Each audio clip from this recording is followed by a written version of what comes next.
নারী ছিল। এরপরে আপনার হাত বের করে দিলেন, আমি হাত মোসাফা করেছি। এরপরে দয়া নবীর সঙ্গে কোলাকুলি করেছি। এরপরে হুজুরকে বললাম যে এত দেরিতে দেখা দিলে আমি কেমন করে থাকব। অর্থাৎ এই যে দেখাটা হয়েছে আপনার 7 বছর পর। একবার দেখা হয়েছে 7 বছর আগে 99 সালে, 1999 সালে একবার। আর দেখা হয়েছে আপনার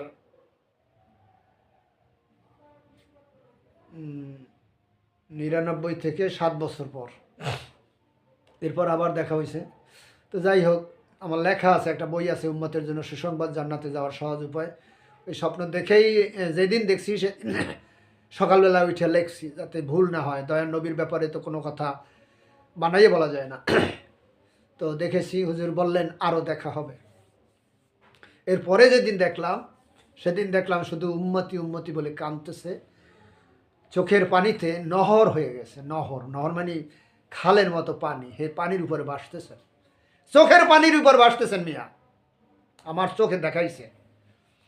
ওই সময় আমার মনের ভিতরে কেমন করে যে আল্লাহ আমার স্মরণ করাই দিল যে তুই দেখ দয়ার নবী যে ওহুদের ময়দানে দান শহীদ হয়েছে, সামনের দাঁত, তুই একটু তাকাই দেখ দাঁতটা আছে কিনা। আমার মনে করাই দিয়েছে কে জানো, ওখানে তো ইচ্ছে করে কিছু করা যায় না। তা দেখলাম তার সামনের কোনো দাঁতই দেখা যায় না, সামনের দাঁত দেখা যায় না। হুজুরকে দেখলাম খুব চিন্তিত, কি প্রেশান, কি চিন্তিত।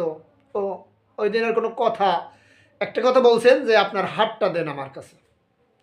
এটা নিয়ে অনেকে আবার উপহাস করবেন, তাই আমি এটা বলতে চাইছিলাম না, মুখ দিয়ে বের হয়ে গেছে। দয়া নবীর সঙ্গে কোলাকুলি করেছি, হাত মোসাফা করছি। এই জন্য আমি একটু দেখাইলাম যে মান সফাহা আলেমান ফাকাদ সফাহানি ওমান সফাহানি কানা মাইফিল জান্নাহ। যে ব্যক্তি হক্কানি আলেমের সঙ্গে মোসাফা করবে সেজন্য দয়ার নবীর সঙ্গে মোসাফা করলো। আর যে ব্যক্তি দয়ার নবীর সঙ্গে মোসাফা করলো, দয়ার নবী বলেন কানা মাইফিল জান্নাহ, সে আমার সঙ্গে জান্নাতে থাকবে। রব্বানা তাকাব্বাল মিন্না ইন্নাকা আনতাস সামিউল আলিম। আল্লাহ, আমি দুনিয়া থেকে বিদায় হয়ে গেলে আমার এই নাতিরা যেন আমার জন্য দোয়া করতে পারে। আল্লাহ, এই বাড়িটাকে আল্লাহ তুমি হেফজখানা হিসাবে কবুল করে নাও। আল্লাহ, আমার নাতিরা তো হাফেজ বানাইছি, আরও যারা ছোট আছে তাদেরকেও হাফেজ বানাবে। আমার 2 মেয়ে হাফেজ।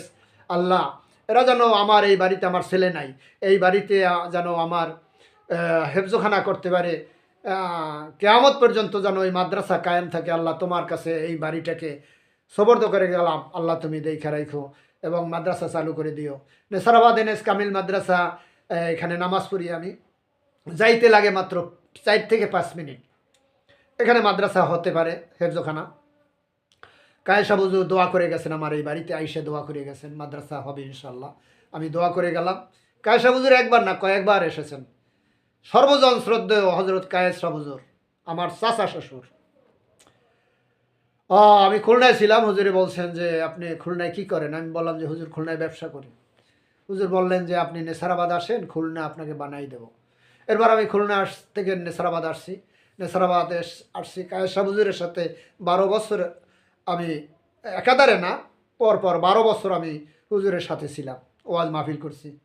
হুজুরের সাহেবজাদা আমিরুল মুসলিহিনের সাথে আমি 5 থেকে 6 বছর ওয়াজ মাহফিল করেছি।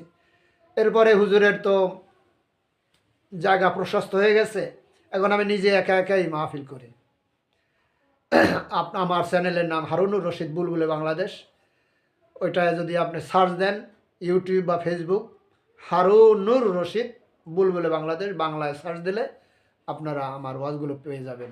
আমার জন্য দোয়া করবেন, আমি আপনাদের জন্য দোয়া করি।